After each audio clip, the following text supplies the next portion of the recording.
I'm working on 5 experimental films called Seekago. And these films work together to tell a story of a relationship between a man and a woman. And it's a journey. It's a journey. And it's a really beautiful journey. But it's a really dark journey. And it has a lot of obstacles. But lots of success. And then there's 5 films within the story. And each one breaks down. And that talks about human ecology and a relationship between humans and animals and environment. And each of those pieces, and I'm going to give them the titles. So you have breathing, you have asphalt, you have chicken and coyote, you have feast and flight. Each piece ranges from 5 to 15 minutes.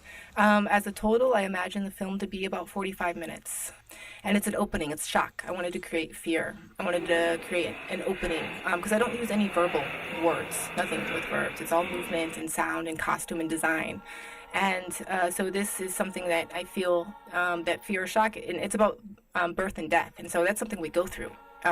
Birth is a huge shock. Death is a huge shock. You enter into a new world. So I thought this idea and a psychothrill of creating that moment would open up for the rest of the storytelling. So the second piece is called Asphalt, and it's almost, each style of film is very different from the other one, and it's almost an observational documentary, and it's about a paving crew, and it's about procession and intersection. It's the paving crew intersecting with the characters that came from breathing.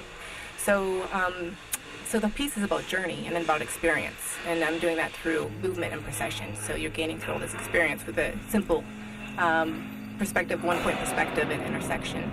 And then from there you go into Chicken and Coyote, and the Chicken and Coyote is a love story between a chicken and a coyote, and it's about passion and lust and sacrifice. And it's about, I think, motherhood too, about this idea of giving for life. And then the 4th film, and that's called Feast. And Feast is about community. It's about survival. It's about hunger. It's awake. It's about, and it talks about it's scavenger birds and human social eating behaviors. And then the last one's Flight, and Flight is transcendence. And it's about being free of physical obligations and to transcend the world in a way that's beautiful and not scary.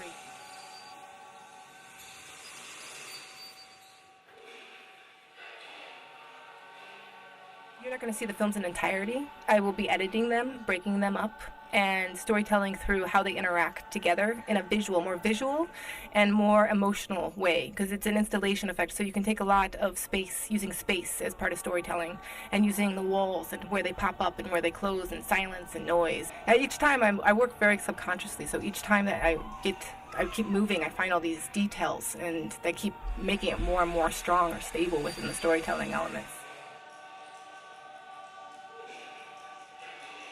The DANM program has been amazing. They have been so generous with the amount of support that I've received through spaces, through equipment, through funding. I've also gotten amazing support through the University of California. I'm the UCSC grant, or the University of California Institute for the Research of Arts. And then I've also had support from Porter College with the Graduate Arts and Research Center, and then through DANM. So I'm really, really thankful for all of that.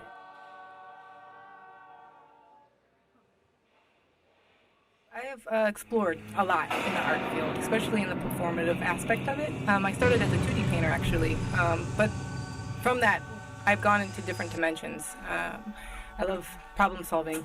But right now, what I'm focusing on, actually, is directing. So I've been combining all of the things that I've learned into a directing title so that I can work with other people and help have them explore these things that I have learned, and to train them or teach them as well into this aesthetic and design that I've created to make these amazing films.